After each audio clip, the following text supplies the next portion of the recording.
आपके लेंस के थ्रू कैलाश क्या है? कैलाश का जो सोर्स है वो छठे आसमान पर है। उस छठे आसमान से कैलाश की शक्ति आपकी आज्ञा चक्र पर आती है और धरती पर स्थूल रूप से ये जो कैलाश, जिसको आप कैलाश मानसरोवर कहते हैं, मानसरोवर वो झील और उसके आगे वो अद्भुत दिव्य लोक जी। ये ऊर्जा का केंद्र है। इसे आरंभ में धरती की नाभि कहा है। अच्छा, आप धरती का केंद्र भी कह सकते हैं। वहाँ जाके जो हमारी बॉडी का जो नॉर्मल प्रोसेस है वो ही चेंज हो रहा है। बाल और नाखून तो बहुत छोटी बात है, आप चाहें तो अपने कद में भी वृद्धि कर सकते हैं। रियली? हाँ। ये पॉसिबल है कैलाश ये जाकर? पॉसिबल है। आप बैठे बैठे आप इस धरती के कैलाश से आप जुड़ सकते हैं।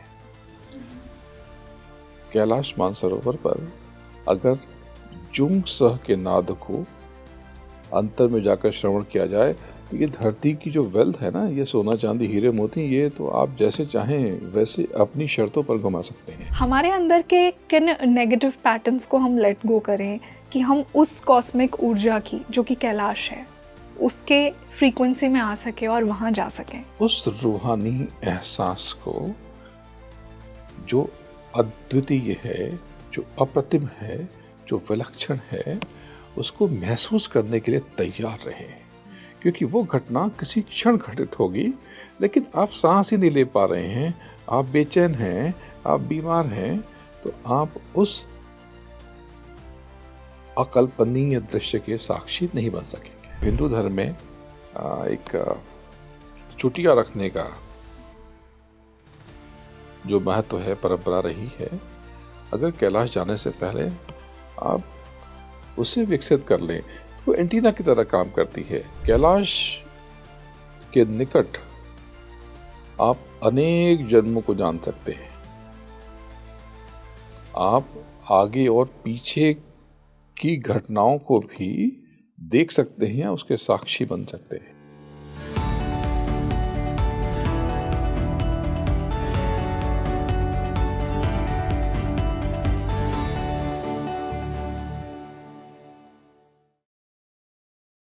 हेलो एवरीवन, मैं हूं आपके साथ रंगोली शर्मा और स्वागत करती हूं आप सभी का आपके favourite spiritual podcast speaking tree पर। देखिए, आज का पॉडकास्ट काफ़ी अलग होने वाला है। मैं आपको एक अद्भुत कैलाश की यात्रा पर लेकर जाने वाली हूं। ये यात्रा हमने पहले भी की है, लेकिन आज की यात्रा इसलिए अलग है क्योंकि आज के जो मेरे गेस्ट जुड़े हैं वो आपको ये भी बताएंगे कि जब कैलाश आपको बुलाएगा तो खुद को कैसे प्रिपेयर किया जाए। देखिए, अगर आप शिव जी को अपना इष्ट मानते हैं, महादेव आपके इष्ट हैं, तो हम सब भक्तों के मन के अंदर एक इच्छा तो ज़रूर है कि इस जीवन में एक बार कैलाश मानसरोवर की यात्रा हो जाए, उस शिव तत्व को मैं मेरे अंदर महसूस कर लूँ, कैलाश की कॉस्मिक एनर्जी, कैलाश की डिवाइन एनर्जी को मैं एक्सपीरियंस कर लूँ और मेरे जीवन में भी वो परिवर्तन लेकर आऊँ, शिव की ब्लेसिंग्स लेकर आऊँ। तो अगर ये आपकी भी इच्छा है तो आज का पॉडकास्ट आपको ज़रूर उस शिव तत्व से जोड़ेगा, क्योंकि हमने जो आंतरिक कैलाश है उसकी जर्नी को भी कवर किया है। आपके अंदर के कैलाश को कैसे एक्सेस किया जाए, आपके अंदर के शिव तत्व से कैसे जुड़ा जाए, साथ ही साथ हमने कैलाश की मिस्ट्रीज़ को एक्सपीरियंस किया है, वहाँ के मिस्टिकल एक्सपीरियंसेस को डिस्कस किया है। क्यों वो इतना पावरफुल स्पेस है, क्यों इतनी कॉस्मिक और डिवाइन एनर्जी वहाँ है, आखिर महादेव ने कैलाश को ही अपना स्थान क्यों चुना। तो आज आपको बहुत सारे आंसर्स मिलने वाले हैं। तो अगर शिव जी आपके इष्ट हैं तो डेफिनेटली इस पॉडकास्ट को मेरी रिक्वेस्ट है आपसे अंत तक देखिए और इसे ज़्यादा से ज़्यादा शेयर भी कीजिए। बहुत आनंद आने वाला है। आप क्लियरली ये फील करेंगे, जैसे मैंने फील किया, कि मैं कैलाश मानसरोवर ही पहुँच गई हूँ, वहाँ की हवा मुझे टच कर रही है। और बहुत ही ट्रांसफॉर्मेटिव पॉडकास्ट होने वाला है आज के लिए। और आज के जो मेरे गेस्ट हैं वो आपको उस यात्रा पर लेकर जाएंगे। बहुत ही बड़े रिनाउंड स्पिरिचुअल गुरु हैं। मैं स्वागत करना चाहूँगी सदगुरु श्री दयाल जी का। गुरु जी, वेलकम टू स्पीकिंग ट्री। बहुत अच्छा लग रहा है आज आप हमारे साथ जुड़े। बहुत बहुत आभारी हूँ आपका, आपके इस वट वृक्ष स्पीकिंग ट्री का।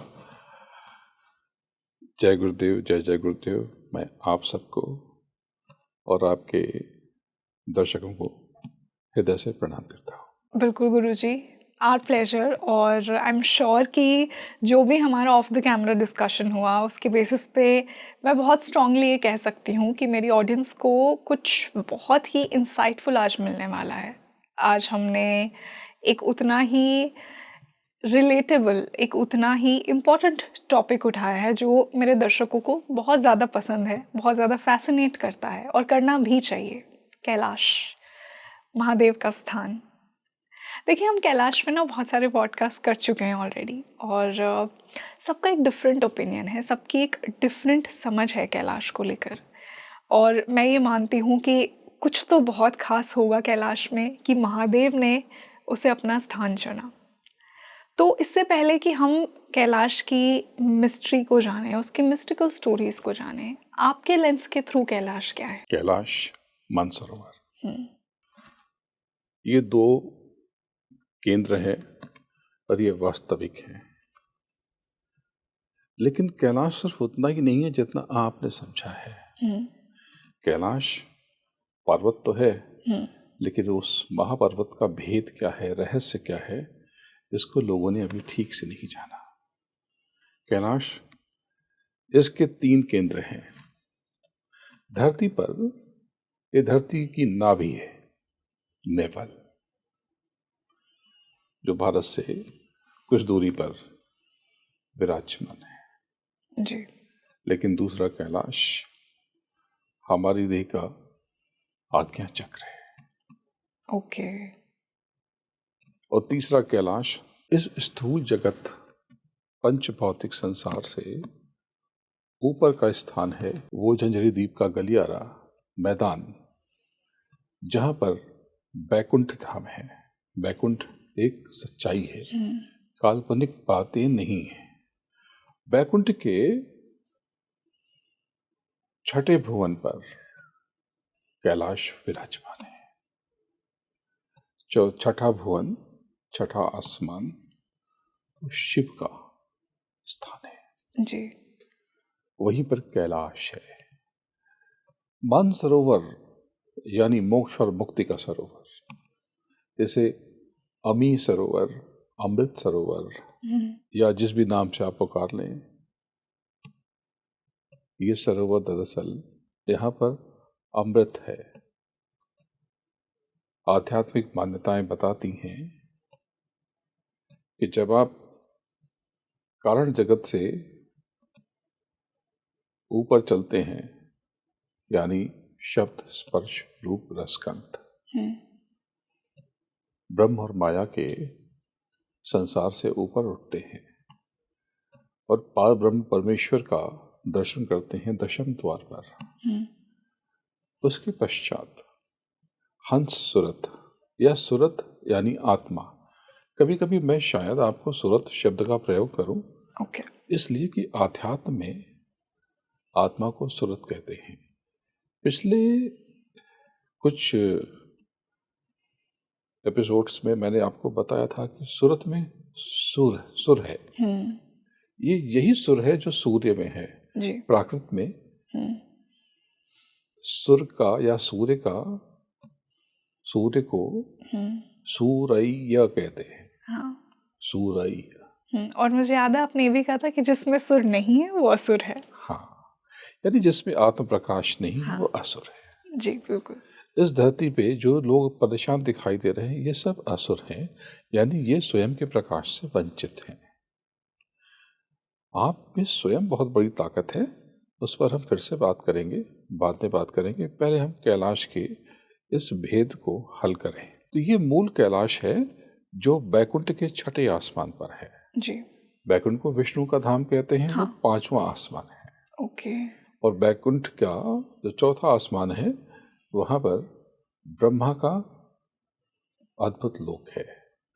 वहां पे चतुर्मुखी ब्रह्मा आसीन है। ये काल्पनिक बातें नहीं हैं, शब्द योग के द्वारा आप इसको साक्षात अपनी दिव्य आंखों से देख सकते हैं। जी। जैसे कि मैंने पहले एपिसोड में बताया कि आत्मा को इन चर्म आंखों से देखा नहीं जा सकता।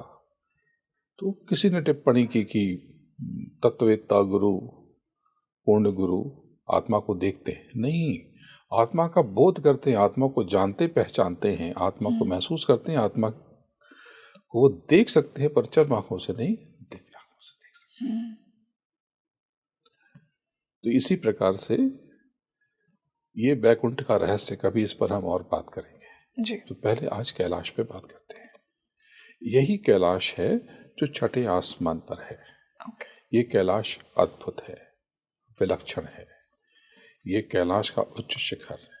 यहाँ कैलाश कई खंडों में आसीन है। यहीं पर शिव के सारे गण, सारी ऊर्जा आध्यात्मिक बोध में मस्त है, आनंदित है, थिरक रही है। यहाँ थिरकन है, यहाँ पर रूहानियत की चादर है, और यहाँ पर कई नाद हो रहे हैं। मुख्य नाद संग और हंग का है। इसके बाद जुंग और सह यहाँ पर प्रमुख रूप से सुने जा सकते हैं। इसको कैलाश पर जो साधना करता है, कैलाश के नीचे, वो लोग भी महसूस करते हैं, वो भी महसूस करते हैं। अभी उस पर बात करेंगे, यहाँ के कैलाश की भी बात करेंगे। पहले प्रमुख जो कैलाश है, जो कैलाश की शक्ति, कैलाश का जो सोर्स है, वो छठे आसमान पर है जी। उस छठे आसमान से कैलाश की शक्ति आपकी आज्ञा चक्र पर आती है, और धरती पर स्थूल रूप से ये जो कैलाश, जिसको आप कैलाश मानसरोवर कहते हैं, मानसरोवर वो झील, और उसके आगे वो अद्भुत दिव्य लोक। जी। ये ऊर्जा का केंद्र है। इसे आरंभ में धरती की नाभि कहा है। अच्छा। आप धरती का केंद्र भी कह सकते हैं। हाँ, बहुत से गुरुजी बुद्धिस्ट ट्रेडिशंस, बहुत से ट्रेडिशंस ये मानते हैं कि कैलाश हमारे ब्रह्मांड का केंद्र है। ब्रह्मांड दरअसल हमारी जो आकाश गंगा, जिसमें हम ये मिल्की वे है, इसी को क्षीर सागर कहते हैं। मिल्की वे, इसी को मिल्क यानी क्षीर और समुद्र सागर। इस पर हम लोग थोड़ा आगे बात कर लेंगे या बाद में कभी बात करेंगे। तो ब्रह्मांड अगर माने तो कुछ हद तक ये बात सही है। अगर हम धरती को केंद्र माने तो हाँ, वहाँ से कैलाश का एक चक्र पूर्ण होता है, एक वर्तुल बनता है। कैलाश में अपार क्षमता है, अपार शक्ति है। वहाँ मैग्नेटिक फोर्सेस बहुत डीप है, बहुत गहरी हैं। धरती के हर स्थानों से सबसे अधिक है। ऐसे तो बहुत सारी जगहें मैं जानता हूँ। अमेरिका की एक जगह पे मैं गया हूँ, मिजोरी स्टेट में मैं एक जगह पे गया हूँ, जहाँ पर आप खड़े सीधे होते हैं, आपको लगता है कि आप सीधे हैं, लेकिन आप टेढ़े होते हैं। तो ये तो बहुत थोड़ा सा, वहाँ पर ग्रेविटेशनल फोर्स यानी गुरुत्वाकर्षण, गुरुत्व शक्ति बदल जाती है मतलब थोड़ा सा आपको तिरछा कर देती है। तो आप यूं खड़े होते हैं, आपको लगता है कि आप सीधे हैं, लेकिन आप दूसरों को देखते हैं तो वो ऐसे खड़ा है, तो आप हैरत में पड़ जाते हैं। तो धरती में ऐसे बहुत सारे रहस्य हैं। कैलाश इसका केंद्र है। कैलाश पर्वत के नीचे, या कैलाश पर्वत कहना ठीक नहीं है, वो जो शिखर है, सर्वोच्च शिखर है, हमारी आत्मा का शिखर है। कैलाश पर शक्तियां अपने मूल रूप स्वरूप में प्रतीत होने लगती हैं, महसूस होने लगती हैं। कभी कैलाश जाने की इच्छा हो और कभी अवसर मिले तो केवल निहार के मत आइएगा, वहां कुछ पल बिताइएगा।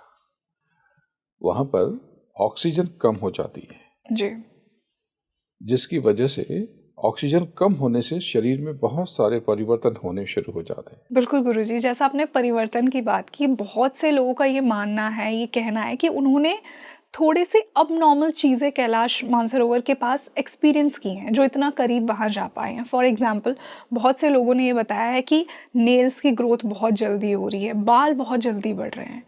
तो वहाँ जाके जो हमारी बॉडी का जो नॉर्मल प्रोसेस है वो ही चेंज हो रहा है। तो ये किस प्रकार की ऊर्जा है जो हमारे नेचुरल प्रोसेसेस को ही चेंज कर रही है? ये तो बहुत छोटी और बहुत निचले दर्जे के रहस्य हैं, फिर भी मैं इसका भेद खोलता हूँ। जी।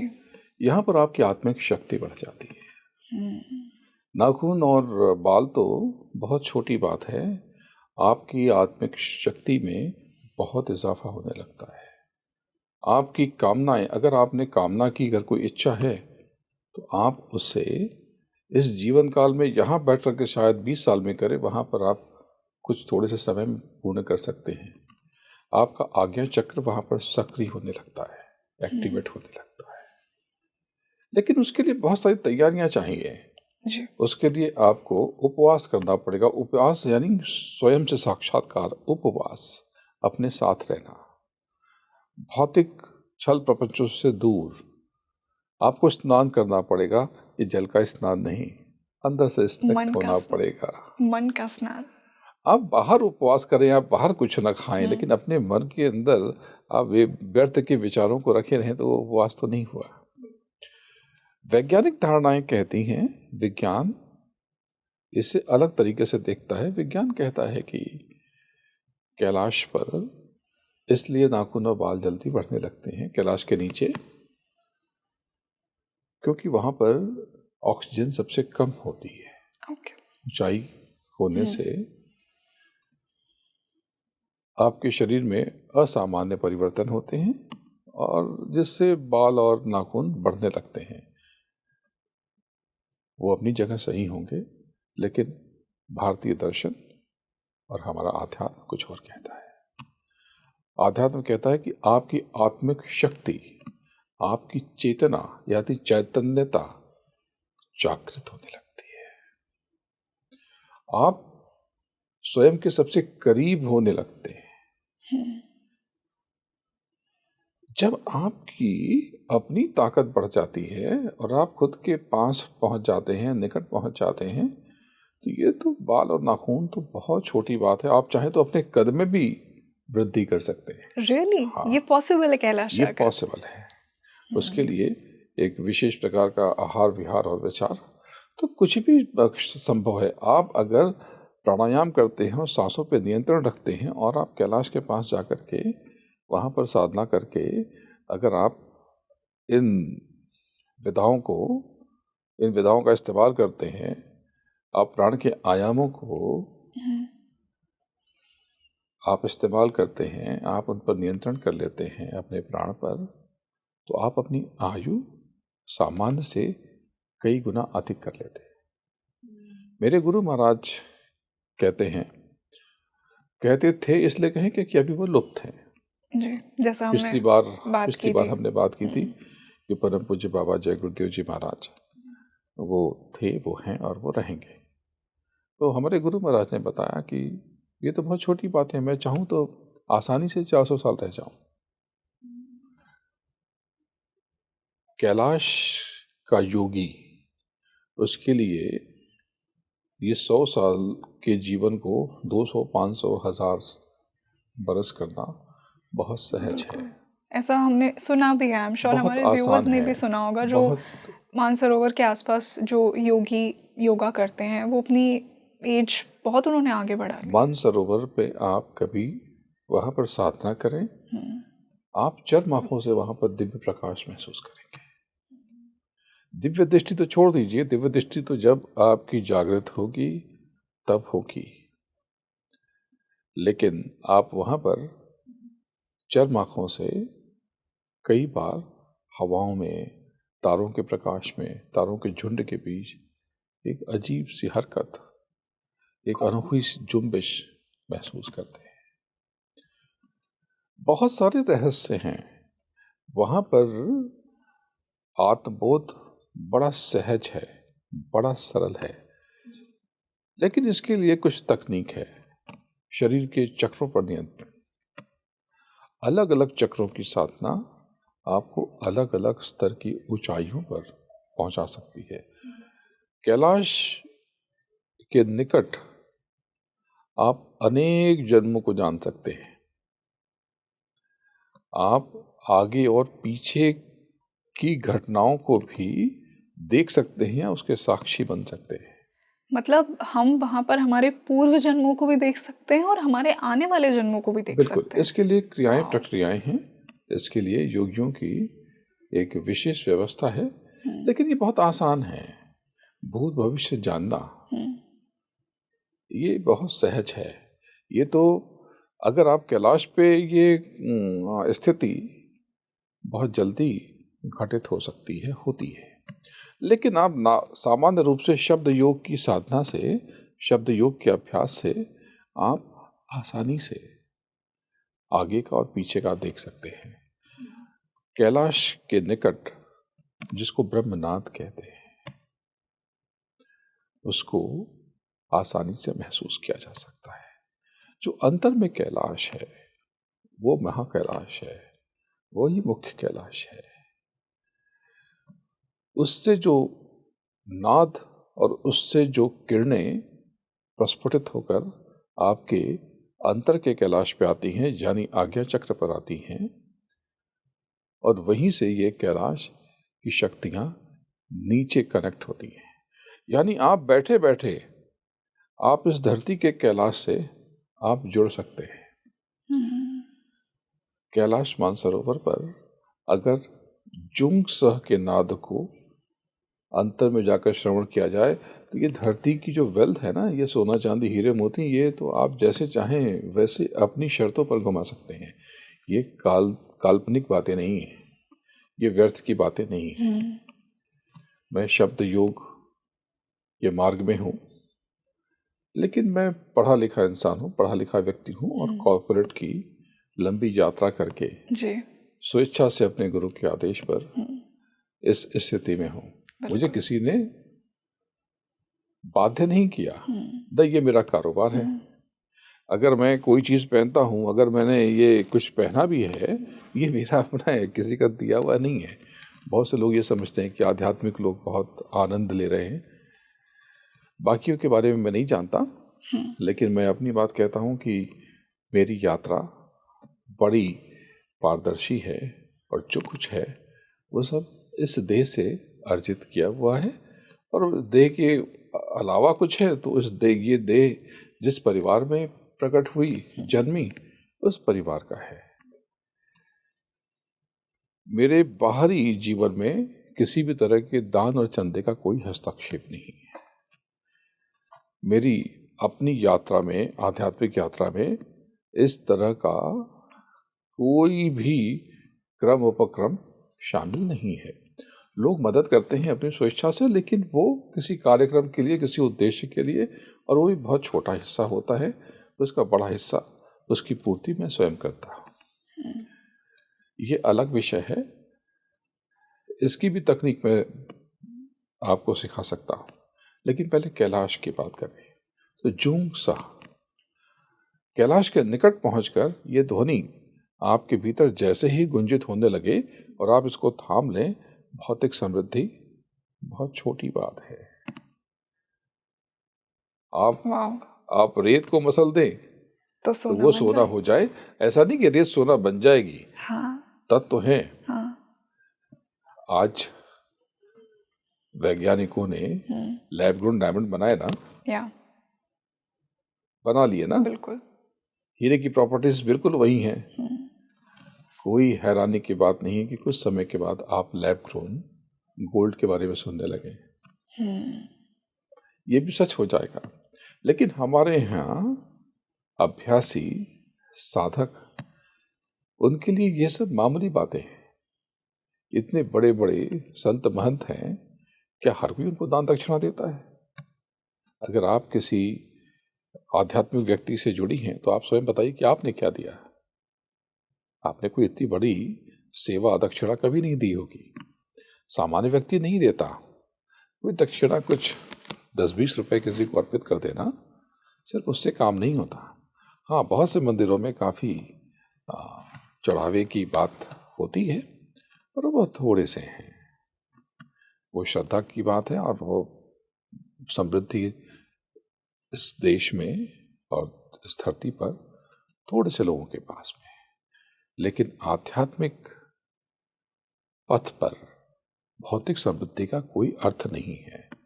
आध्यात्मिक मार्ग ऐसे किसी चीज़ों का बहुत समर्थन नहीं करता जो यहीं छूट जाए। ये भौतिक धन बहुत बड़ा धन नहीं है। तो क्या है? इस धन का कोई अर्थ नहीं है। मौत जिस समृद्धि को छीन ले, वो समृद्धि बेमानी है। आपके साथ जो चीज़ें ट्रेवल करती हैं, आपके साथ जाती हैं, वही समृद्धि असली है। जो हमारी आत्मा की समृद्धि है, जो जन्मों जन्मों तक हमारे साथ चलती है, वही असली समृद्धि है, मैं मानती हूँ। जैसे हमारा कर्म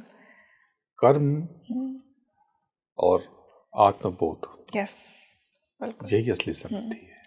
गुरुजी, आपने एक बात कही कि कैलाश या मानसरोवर जाने के लिए खुद को प्रिपेयर करना पड़ता है, और मैं ये मानती हूँ, बहुत स्ट्रांगली मानती हूँ कि आप चाहे किसी मंदिर में जाएं, हर धार्मिक जगह की एक बहुत स्ट्रांग ऊर्जा होती है और उसके लिए आपको प्रिपेयर होना पड़ता है। आपके अंदर कुछ ऐसे चेंजेस आने चाहिए, तभी वो जगह आपको बुलाती है। In the same way Kailash भी आपको बुलाता है।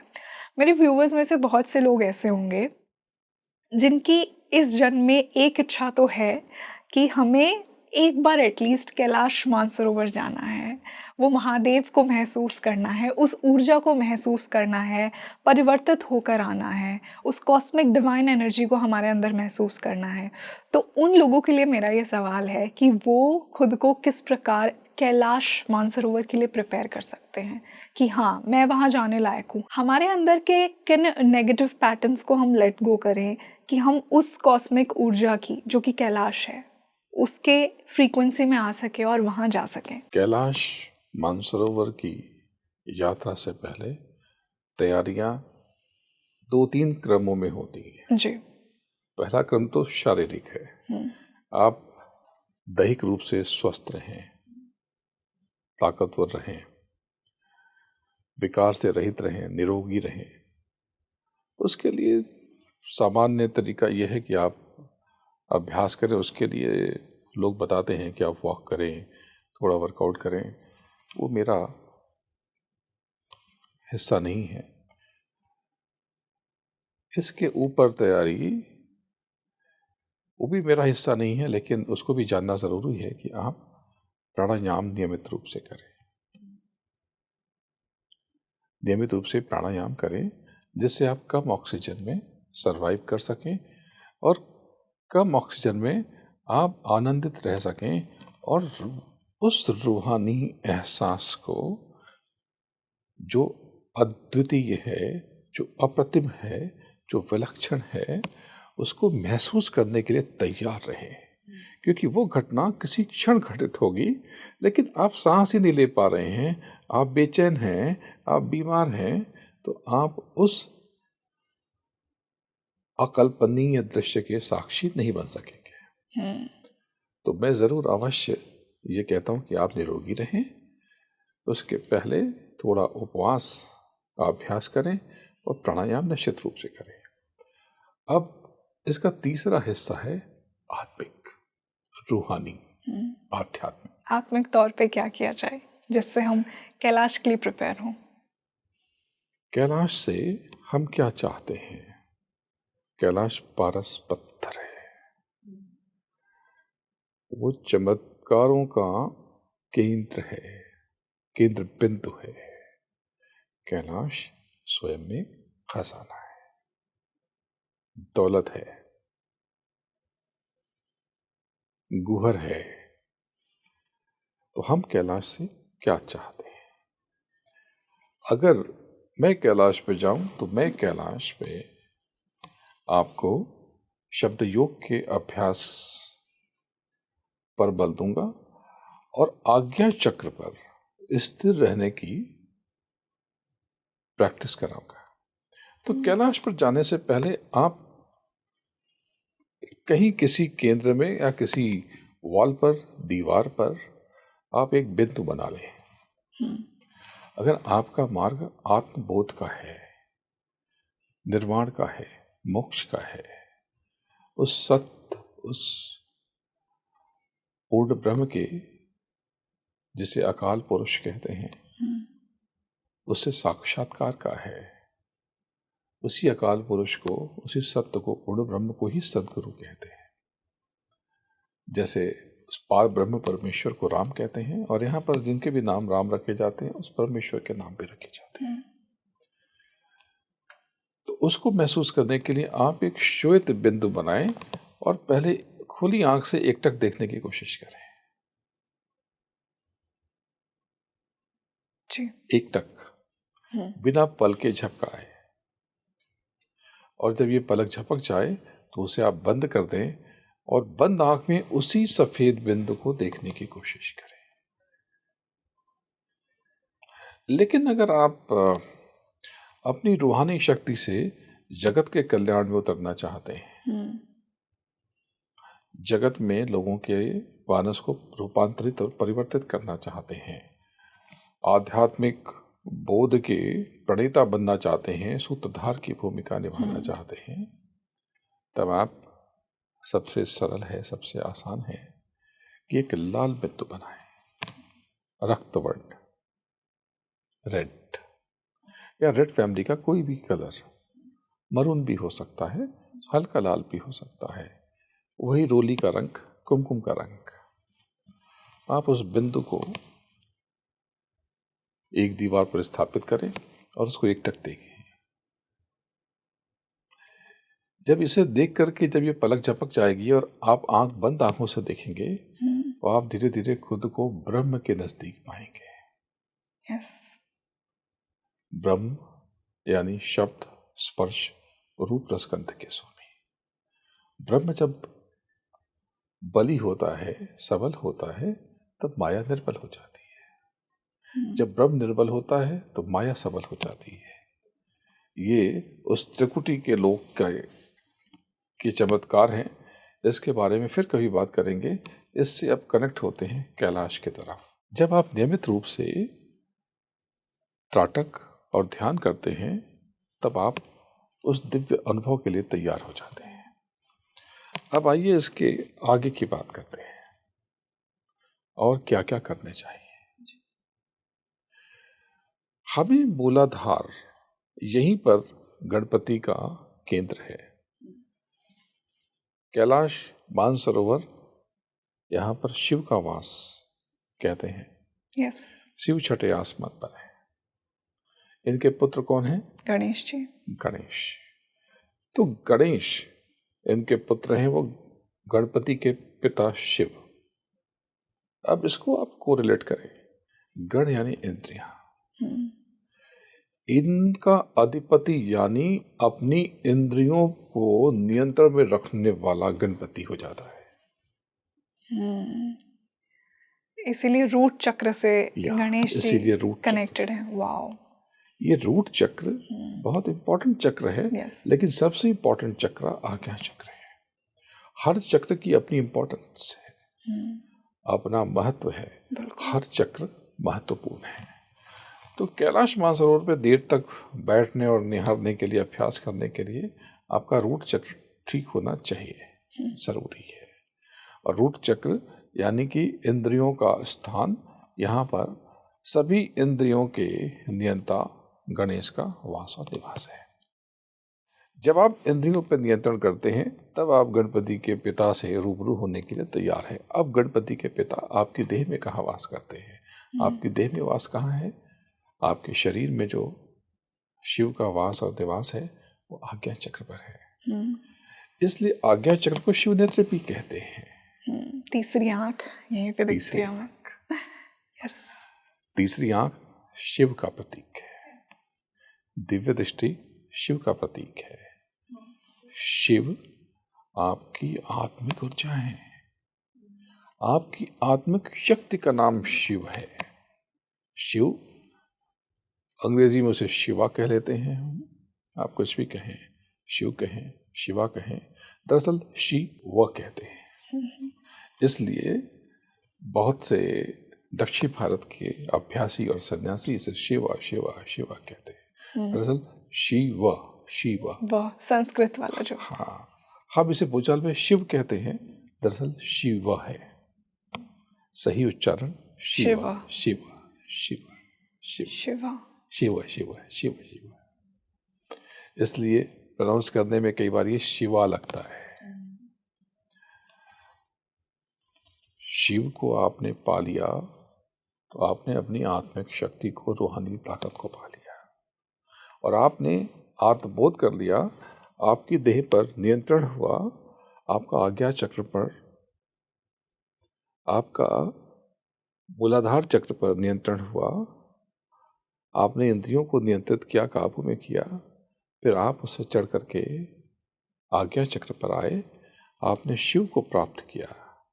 अब आप निर्वाण की तरफ यानी मानसरोवर की तरफ की यात्रा आपकी सहज हो सकती है। तभी संभव है, बिना आत्मिक शक्ति को, बिना अपने भीतर के शिव को जागृत किए आप उस पूर्ण ब्रह्म का बोध नहीं कर सकते, उसको नहीं जान सकते। अब यहाँ पर जब अभ्यास करते हैं कैलाश पर जाने वाला, तो दो नाद को सुनने का अभ्यास करे। अगर वो भौतिक समृद्धि चाहता है तो एक गुंजन, जब वो कान बंद करेगा या ऐसे बैठेगा तो वहाँ पर एक झंझनाहट सुनाई पड़ेगी, उसमें दो वाइब्रेशन, दो स्पंदन, दो प्रकार की तरंगें उसे सुनाई पड़ती हैं। जो आवाज़ हो रही अक्सर आपको हमको सुनाई पड़ती है, उसमें दो आवाज़ें सुनाई पड़ेंगी स्पष्ट रूप से, संग और हंग। ये सुनने में सोहंग से लगेंगी, पर यह आवाज़ संग अलग है, हंग अलग है। जैसे शिव में शी अलग है, वो अलग है, इसलिए शिव। इसी प्रकार से वो संग और हंग, इस ध्वनि को पकड़ने से आप ऊपर की तरफ आगे की यात्रा के लिए उन्मुख हो जाते हैं और बढ़ चलते हैं। ये ताकत, ये क्षमता ऐसे तो आप कहीं भी प्राप्त कर सकते हैं, पर कैलाश में सहज हो जाती है, सुलभ हो जाती है, सरल हो जाती है। दूसरा नाद है जुंग सह। जुंग सह में दो गुण छिपे हैं। वहां पर वातावरण के स्पंदन में अगर आपने स्वयं को जुंग और सह पर केंद्रित कर दिया, आप कुछ देर या अधिक से अधिक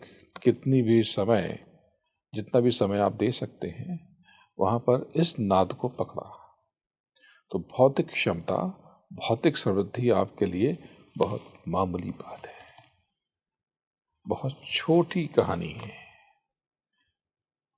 बहुत सरल चीज है, और आरोग्य, आप निरोगी हो जाते हैं। जुंग सह के नाद को कैलाश के नीचे बैठ करके श्रवण करने से आपके भीतर एक अद्भुत चेतना का संचार होता है। अगर आपने यहां बैठ करके कई सारी ध्वनियों को पकड़ने की कोशिश की, जुंग सह के साथ आपने हंग और रंग, जो सुनने में रिंग लगता है, रिंग, ये पंचम आसमान का स्वर है, नाद है। ऐसे तो जो रिंगकार है, ये माया की ध्वनि है।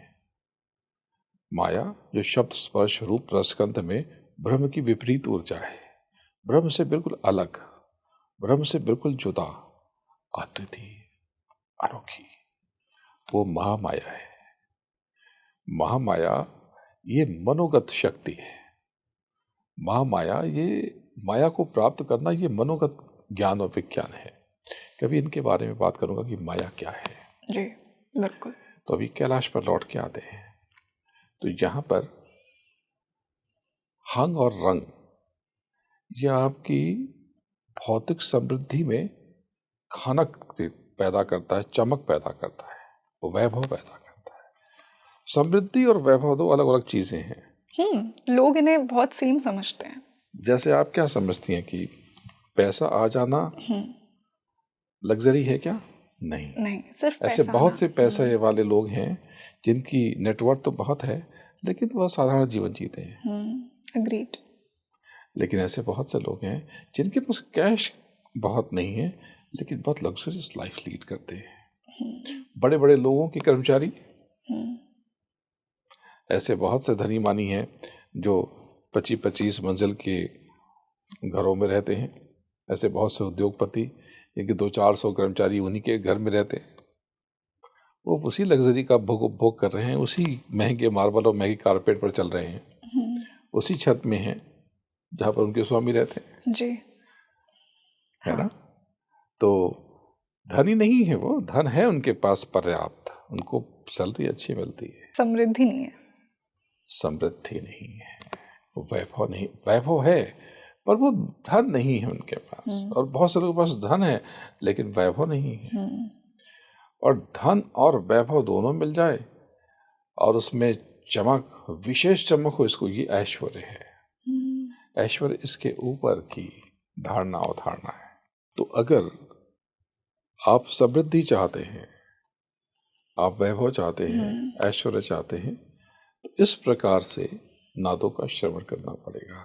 बिल्कुल। लेकिन अगर आप आत्मबोध चाहते हैं तो आप आज्ञा चक्र पर आप किसी पूर्ण गुरु से, सदगुरु से नाम का दान लेकर के आप अभ्यास करें।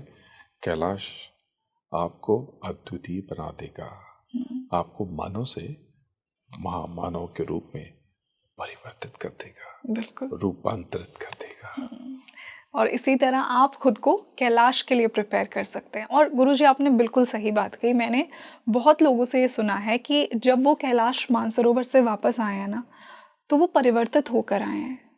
एक सिर्फ फिजिकल परिवर्तन की मैं बात नहीं करी, आत्मिक परिवर्तन, कि जो उनके नेगेटिव पैटर्न्स थे, जो बड़ी से बड़ी समस्याएं उनको घेरे हुई थी, अपना कुछ पार्ट वो वहाँ छोड़कर आ गए हैं। कुछ नेगेटिविटी कैलाश ने ले ली है उनकी, और वो एक ऐसा स्वरूप बनकर आए हैं खुद का जो उन्हें खुद समझ में नहीं आता है। बहुत ही शांति वाला, बहुत ही सुंदर। बहुत से लोग कैलाश जाकर जब लौटते हैं, कैलाश से आने के बाद उनका अनुभव उतना विराट नहीं होता, उतना अनोखा नहीं होता जितना वो उन्होंने सुना था, जितना वो सुनकर गए थे। तो इसके पीछे का सबसे बड़ा कारण है उन्होंने कुछ तैयारी नहीं की थी। एक और तैयारी कैलाश से जाने से पहले, एक और अभ्यास आवश्यक है, मेरुदंड को सीधा रखने का। ओके। अगर आपका मेरुदंड सही नहीं है, स्ट्रेट नहीं है, सीधा नहीं है, तो कई बार आप कैलाश पहुंचकर उस अद्वितीय शक्तियों के आंतरिक समावेश से वंचित भी हो सकते हैं, या उस अनुभव के साक्षी बनने में चूक कर सकते हैं। तो ये अभ्यास तो वैसे जीवन में हर जगह ज़रूरी है, लेकिन कैलाश पर आप जब साधना करें, कुछ देर के लिए सही, कुछ पल, कुछ लम्हों के लिए ही सही, आप अपने मेरुदंड को स्थिर रखें, सीधा रखें। कुछ और अभ्यास, चाहे स्त्री हो चाहे पुरुष हो, अगर संभव हो और उनके सर पे बाल हो, तो अगर जो हिंदू धर्म में एक चुटिया रखने का जो महत्व है, परंपरा रही है, अगर कैलाश जाने से पहले आप उसे विकसित कर लें तो वो एंटीना की तरह काम करती है। अगर वैसा नहीं है, वहाँ के बाल जा चुके हैं जैसे मेरे जा चुके हैं, तो आप ऐसी तिकोनी कैप या कोई टोपी जिसमें अंदर में कुछ नुकीला सा कोई पिरामिड जैसा आकार प्रकार हो। क्यों पिरामिड? क्यों गुरुजी, क्या हेल्प क्योंकि करेगा? पिरामिड स्वयं में कैलाश का रूप स्वरूप है। पिरामिड यानी कि स्वयं में कैलाश है। कैलाश या कैलाश जैसी आकृति ब्रह्मांडीय ऊर्जा को अपनी तरफ खींचती है। ओके। जैसे शब्दों को केवल खींचना हो, बाहरी शब्दों को या बाहरी दृश्य को, तो आपने देखा होगा डिश लगाते हैं, और डिश में बीच में एक नुकीला सा कुछ एंटीना होता है। ये एंटीना बहुत आवश्यक है। तो देह में भी ऐसे एंटीना की व्यवस्था हमारे ऋषि मुनियों ने की थी, जो कि पूर्ण रूप से वैज्ञानिक थे। तो इस तरह की कैप, इस तरह की टोपी भी आपकी साधना में बहुत बड़ी भूमिका का निर्वहन कर सकती है। बिल्कुल गुरुजी, कैलाश एक ऐसा पर्वत है जिसको लोग क्लाइंब नहीं कर पाए हैं। बहुत लोगों ने ट्राई किया है, बहुत बार सोचा गया है, बट ये एक ऐसा पर्वत है, एक ऐसी कॉस्मिक एनर्जी है जो हमें अलाउ नहीं करती है। और इससे कहीं ना कहीं ये कंक्लूजन बहुत से लोग निकालते हैं, और मैं भी ऐसा मानती हूँ जितना मैंने रिसर्च किया है, कि कहीं ना कहीं कैलाश अपने आप में एक पोर्टल है किसी और डायमेंशन का, किसी और रेल्म का। इसीलिए हमारी कॉन्शियसनेस उसकी फ्रीक्वेंसी को मैच नहीं कर पाती है। क्या आपको भी ये लगता है कि वो एक पोर्टल है? जिस प्रकार आपने कहा वो पिरामिड के शेप में भी है। कैलाश शक्ति का केंद्र है और हमारा शरीर नश्वर है। उस शक्ति को, ऊर्जा को उस देह में समेट पाना संभव नहीं है। Yes, agreed. इसलिए ये देह मिट जाएगी। कैलाश पर चढ़ा नहीं जा सकता।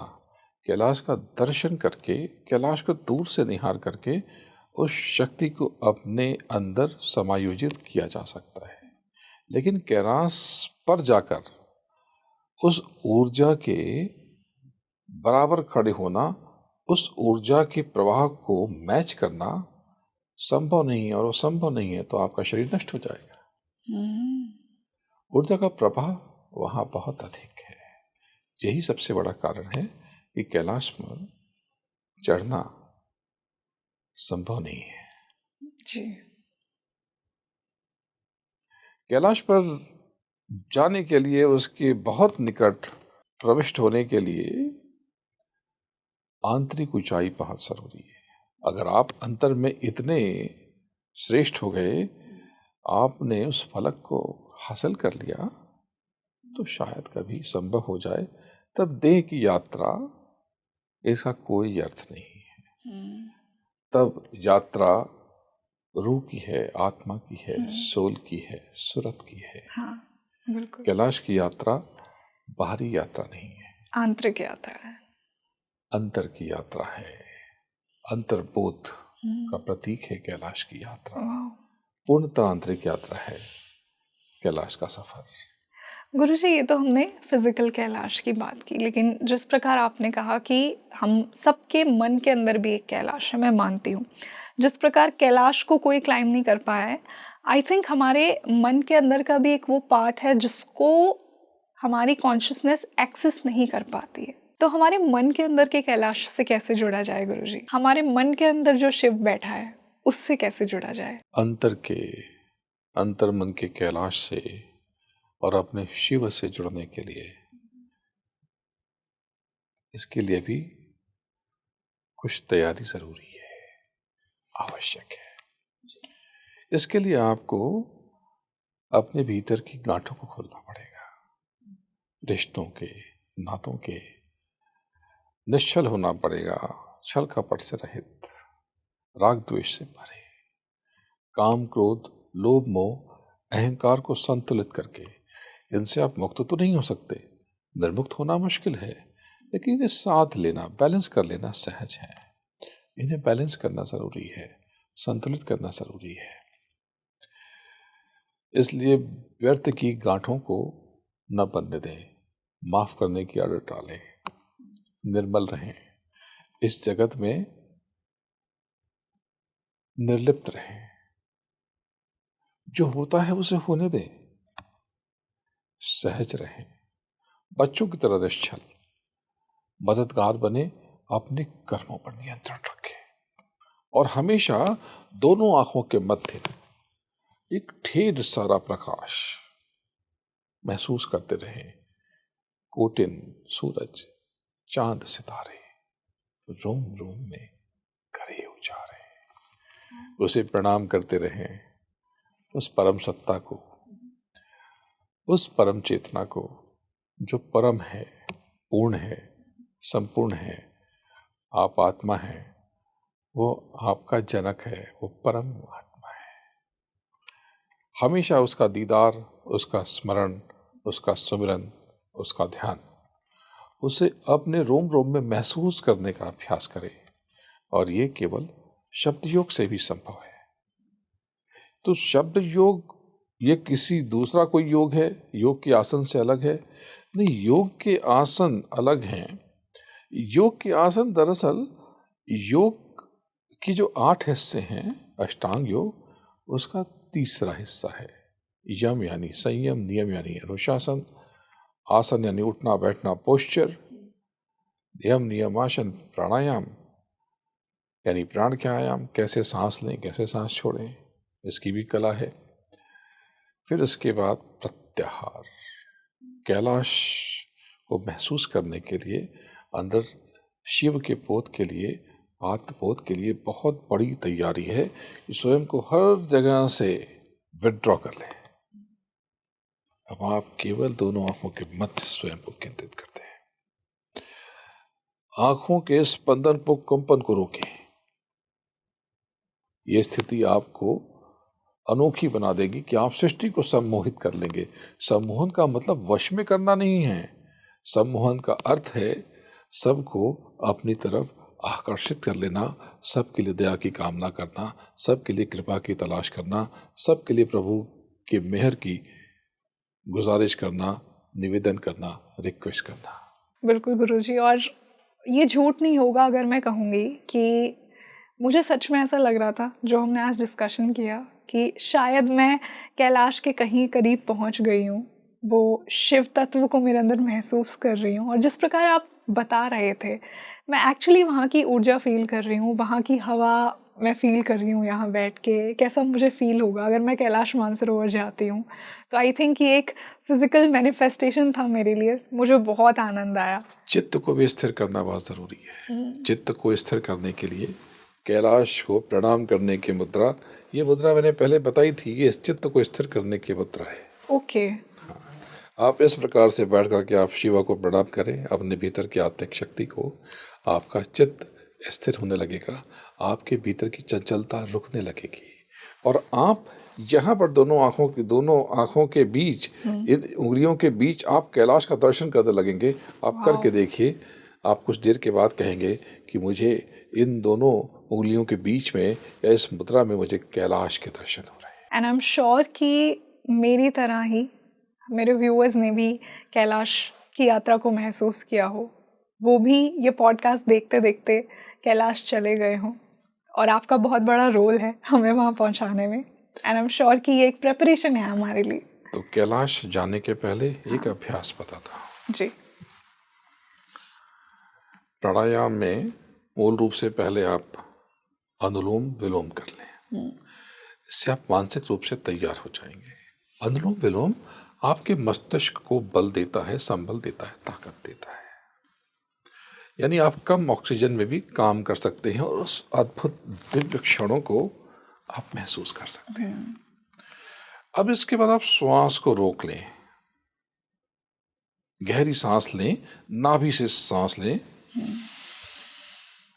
अब यहाँ पर खींच करके सांस को ले जाएं और इस सांस को रोक लें। अब यहाँ पर शिव को महसूस करें, उसका अनुभव करें।